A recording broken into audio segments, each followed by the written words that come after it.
क्या बेटी को जन्म लेने का कोई अधिकार नहीं? क्या बेटी की कोई अहमियत नहीं? क्या बेटियों के बिना बेटों का होना संभव है? जिस जमीन पर हम खड़े हैं, क्या उसे पांवों तले से खिसका देना अपनी कब्रों को खोदने के बराबर नहीं है? आज अष्टमी है। मिसेस सुधा ने प्रसाद बनाया और थाली में सजा दिया। फिर उन्होंने मिस्टर राजेश को कहा, जाइए बाहर से 7 कन्याओं को ले आइए, हम कन्या पूजन करेंगे। मिसेस सुधा आज बेहद खुश थी। उन्होंने बहू बेटे के उठने से पहले ही सारा काम निपटा लिया था। बेटे राकेश और बहू मालती के उठने पर मिसेस सुधा ने उन्हें कहा, बेटे तुम दोनों जल्दी से नहा धोकर तैयार हो जाओ, तुम्हारे पापा कन्याओं को लेने गए हैं, कन्या पूजन करके हमें हॉस्पिटल भी तो जाना है। राकेश बोला, ठीक है मम्मी, हम तैयार होकर आते हैं। उतनी देर में मिस्टर राजेश भी आ गए। बोले, बाहर कोई कन्या नहीं मिल रही है। 2 कन्याएं थी पर उनको लेने के लिए पहले से 5 लोग खड़े थे। वो आपस में ही झगड़ रहे थे कि मैं इतनी देर से खड़ा हूँ, मैं पहले इन कन्याओं को कन्या पूजन के लिए ले जाऊंगा। पता नहीं क्या हालत हो गई है, ऐसा लगता है कोई कन्या धरती पर रह ही नहीं गई। हर अष्टमी पर यही होता है, 2-2 घंटे लग जाते हैं उनकी वेट करने पर। मिसेस सुधा बोली, आप गुस्सा क्यों हो रहे हैं? हम ऐसा करते हैं, प्रसाद लेकर मंदिर चले जाते हैं, वहां मंदिर के बाहर कुछ कन्याएं मिल जाएंगी, वही कन्या पूजन कर लेंगे।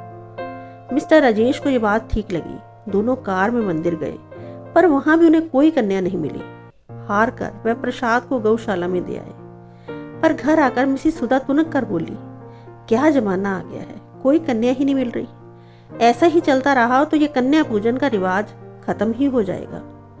उसकी बात सुनकर मिस्टर राजेश बोले, हाँ, ये सब तुम्हारी और तुम्हारे जैसी सोच वालों का ही परिणाम है कि भारत में लड़कियों की संख्या कितनी कम होती जा रही है। सुधा हैरानी से मिस्टर राजेश का मुंह देखने लगी।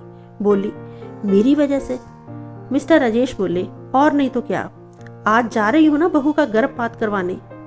मैंने, राकेश और बहू मालती ने तुम्हें कितनी बार मना किया कि कन्या है तो क्या हुआ, क्या उसको जन्म लेने का कोई अधिकार नहीं?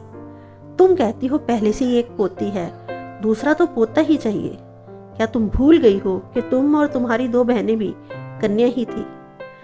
हमारी माएं जिन्होंने हमें जन्म दिया, वे भी तो कन्याएं थी। किस प्रकार प्रकृति के कानून को इंसान अपने हाथों में लेने की कोशिश करता है। आज वह इतना बड़ा हो गया है कि वह निश्चय कर सके कि कन्या होनी चाहिए या बेटा।